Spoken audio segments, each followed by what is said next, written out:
Hey everyone, Steve from Backcountry Gallery here.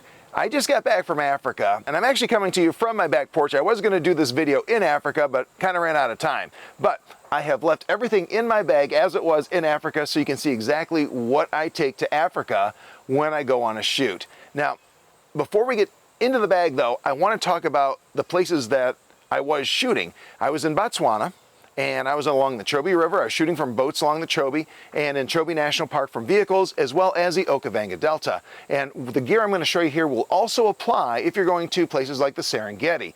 However, Africa is a really big place, and I can't promise that the gear that I'm showing you is going to work in every place in Africa. Africa is huge, but for the places that I went and the typical places people go in Africa, this is a pretty good kit.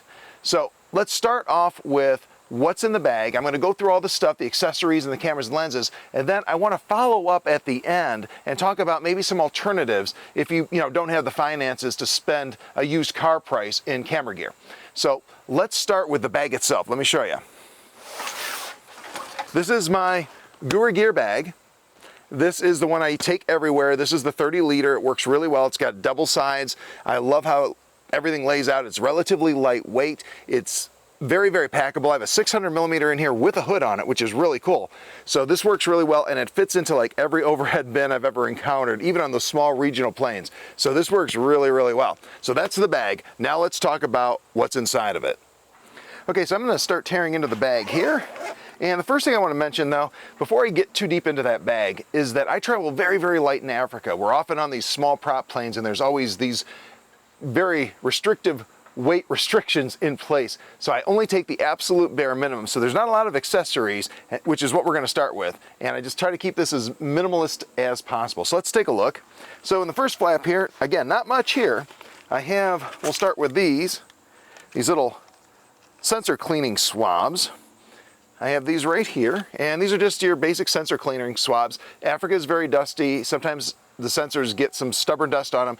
I always have a bunch of these. I actually used some of them. I only have 2 left. I always have these along with some sensor cleaning fluid with me. Now, the sensor cleaning fluid does not go in this bag, however, because airlines are very restrictive about liquids and that, so I always put that in the check luggage, so that's not here right now, but always take something to clean your sensor. I also have this rocket blower right here. Absolutely essential if you're going to Africa. Again, very dusty. Make sure that you have one of these rocket blowers with you so that you can blow dust off a sensor and off of lenses before you clean them. Sometimes your lenses are going to get dusty. You don't want to start wiping a dusty lens. You want to get as much of that off as possible with a rocket blower first and then clean it.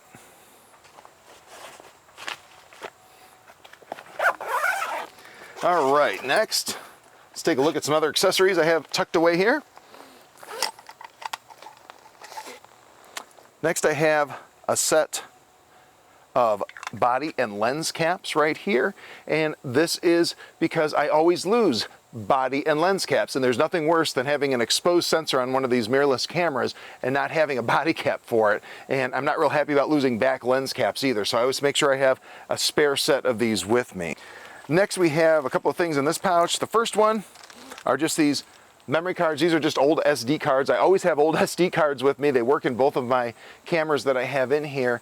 And the reason I keep them with me, these aren't, again, anything super special, but I like to have them as emergency backup.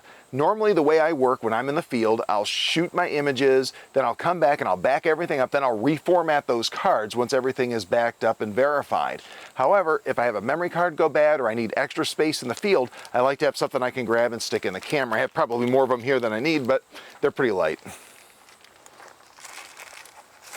I also keep some Imodium with me because, you know, when you travel, gotta have that kind of stuff with you. Almost through the accessories here. Now on this side, I have one of my 2 terabyte Samsung T5 drives. They're now a T7 drive they're making, which is even faster, twice as fast as it's really nice. I have one of those now too.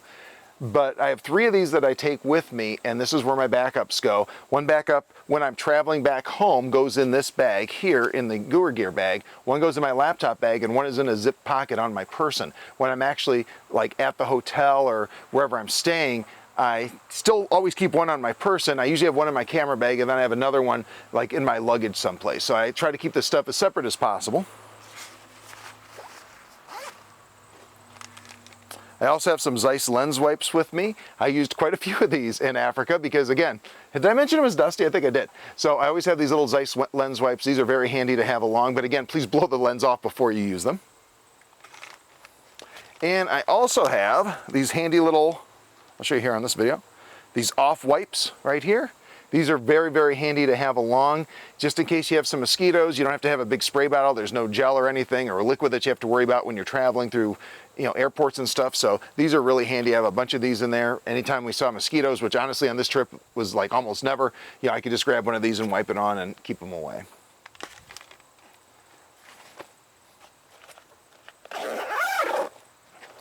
And finally, we have one more little set of pouches here. The first has an extra battery in it. This is just one extra battery that I have with me. The reason I only have one extra battery, like why does he only have one battery, is because both the cameras I'm using have a battery pack that has 2 batteries. I have a total of 5 batteries with me.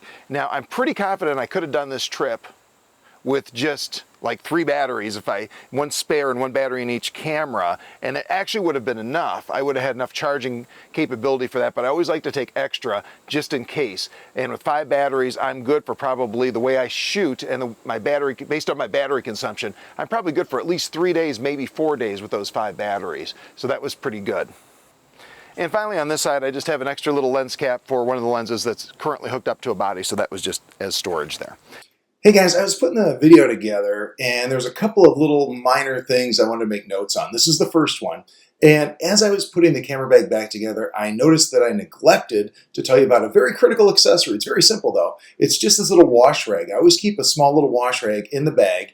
Very handy for wiping off dust off of like lens barrels and camera bodies, or even water. Sometimes like when we're in the boat, we get splashed a little bit and I can wipe that stuff down with this. I wouldn't use this on my front elements, of course, but on the barrels, on the bodies and stuff, it works really well. So let's take a look at camera bodies next. For this trip, I have the Sony A1 right here. That's the one I was using on this trip. I was shooting Sony this time. You never know what I'm going to shoot. I shoot Nikon, Canon, and Sony. This particular trip I went Sony, and I had the A1. This is my primary body. I would usually hook this up to the 600mm you're about to see. And as you can see, it has that battery grip, and as I mentioned, 2 batteries in there. So lots of power there. Matter of fact, I never once ended up going through both these batteries during one of our morning or afternoon shoots. The most I ever did was maybe get through 1 battery and start on the second one. So the battery life here was really good.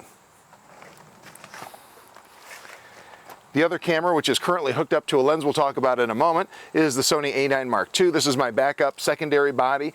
When you go to Africa, I highly recommend you have 2 bodies with you. You never know if something's going to happen to your first body and you're going to need to rely on that one. And even if something doesn't happen to your first body, it's really nice to be able to just grab the second camera without swapping lenses around. Otherwise, you end up missing shots. So those are the bodies. They both worked out really, really well on this trip.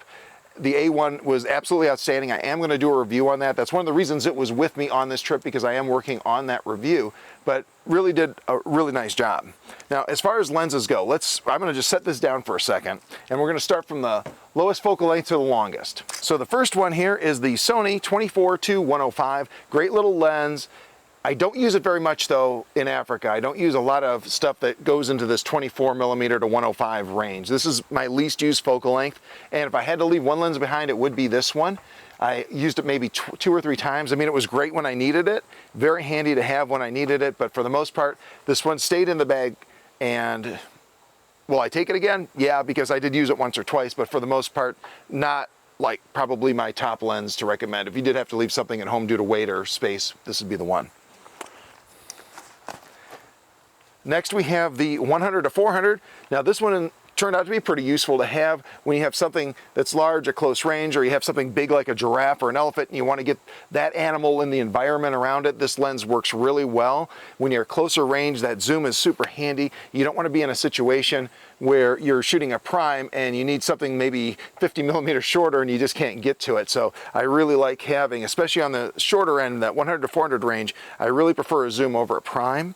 This lens itself is nice and lightweight. It's small. You can see it's a push-pull type of thing that, extends out. It's an external zoom, and that's not maybe ideal. People worry about dust. I haven't had any problems with it, but The nice thing about it is that it's so small and it's so lightweight. It works really well. And for Africa, I think this is an absolutely phenomenal lens to have in your bag. Highly recommend something in this focal range. And this worked out really well. I probably use this lens maybe 15 to 20% of the time. But it's definitely a lens I would have along. Now there is one other piece in there, and that's these binoculars. I forgot to mention these earlier. These are just my little binoculars I take along. These are Swarovskis. These are absolutely excellent. This is a CL 8x25, and they're surprisingly sharp. They're very, very clear, and it's really handy, and they're super small, very packable. They don't really weigh anything. This is a great set of binoculars for Africa. And if you are, I realize you're going there to take photos, but honestly, a pair of binoculars is definitely something nice to have along just when you want to observe some wildlife. Okay, finally we come to the big guns. 600mm F4. This is the 600mm Sony F4, and absolutely phenomenal lens. This was my workhorse as usual when I'm doing wildlife photography. This lens is always my workhorse, and it performed flawlessly. Everything in this kit performed flawlessly on the entire trip. But so many times people, when they go to Africa, they get advice like, hey, you're going to be very close to animals. You don't really need big glass. But the truth is, having something in the 600mm range is incredibly handy, especially if you're dealing with smaller birds and things like that. There's a lot of times I not only had the 600, I had a 2x converter on this. And we'll talk about the teleconverters here in just a second. But the 600mm lens, to me, I say this was probably 75 to 80% of my photos was with this particular lens. In addition to that, I also have my teleconverters. I have my little buddy pouch. I've talked about this in other videos. It allows me to put these teleconverters in without their caps. It does not scratch them. I've been using this for several years and still have not seen a single scratch on a teleconverter. But anyhow, I have the 1.4 in here and the 2X, and both of them work really, really well with the 600 Sony, and I found them absolutely invaluable. And one of the things that people don't think about when you're dealing with, big focal lengths in Africa, some of the stuff you could do that's really special, I think, is when you are close to an animal, is to really get close. There were times I had lions that were probably no more than 20 feet from the vehicle. I had 1200mm on, just shooting eyes and faces and things like that. It's a lot of fun to do. So, this versatility of focal length is really, really nice to have. And by the way, one other thing I really like about this Sony 600 is that it actually fits in this Gura Gear bag. One of the problems I've had with the Nikon lens is that the hood sticks out a little bit more when you have it reversed on there, and it does not fit in some camera bags, including this one. The Sony is a little bit lower profile and fits really, really well. But that's pretty much it for what's in my camera bag for Africa, what I took to Botswana. But I also want to talk about some alternatives here, because there's a lot of people that just can't justify spending the kind of money that you're seeing right here to go to Africa or to go to any place. And you don't actually have to have this kind of stuff. My wife was shooting a Canon R5 and a 100 to 500, and she got some absolutely beautiful photos, had a great time with it, very little problem getting the shots that she wanted with that outfit. So that's one alternative there. Something like a super zoom like that works really well. We had people with us that were shooting 200 to 500 Nikons. We had people shooting the 200 to 600 Sony. All of that worked really, really well. The biggest thing, I think, if I'm going to make a recommendation for Africa, isn't so much to get hung up on, oh my gosh, I need a 600 F4 and a professional camera, but is to have a nice range of focal lengths, especially in that 200mm to 600mm range. You want that as covered as you can get it. As long as you have that covered, you're going to be pretty happy with your Africa trip. You're going to be able to cover most things. I also like to be able to add a teleconverter as needed, because sometimes stuff is a little farther away or you're dealing with a really tiny bird or things like that.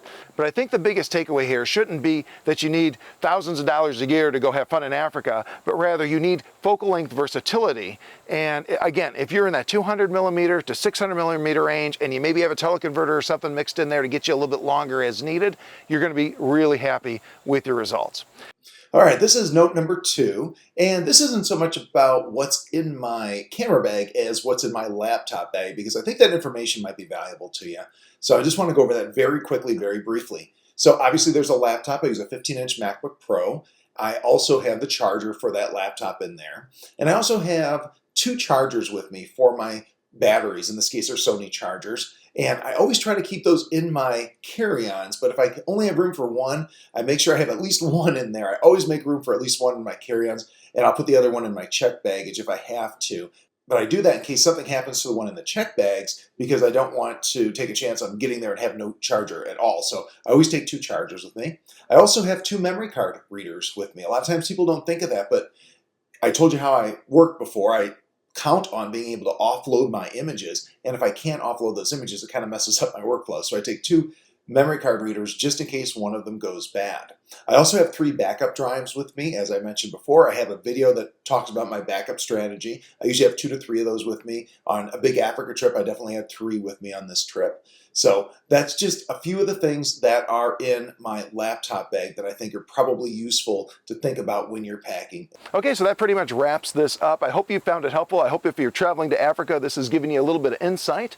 And once again, thank you so much for watching. If you enjoy wildlife photography, you might want to check out my new book too. It's the Birds in Flight Photography book I just published. It's called Secrets to Stunning Bird in Flight Photography. It is absolutely loaded with everything you've ever wanted to know about bird in flight photography. It's going to take you from knowing nothing about bird in flight photography to being an expert in bird in flight photography in no time at all. So make sure you check that out. I'm sure you're going to love it. Also, make sure you sign up for my free email newsletter at my site so you never miss a video, an article, a workshop opportunity, or any other cool stuff that I'm doing. And as always, please remember to like, subscribe, and get notified. Thank you so much for watching. Have a great day.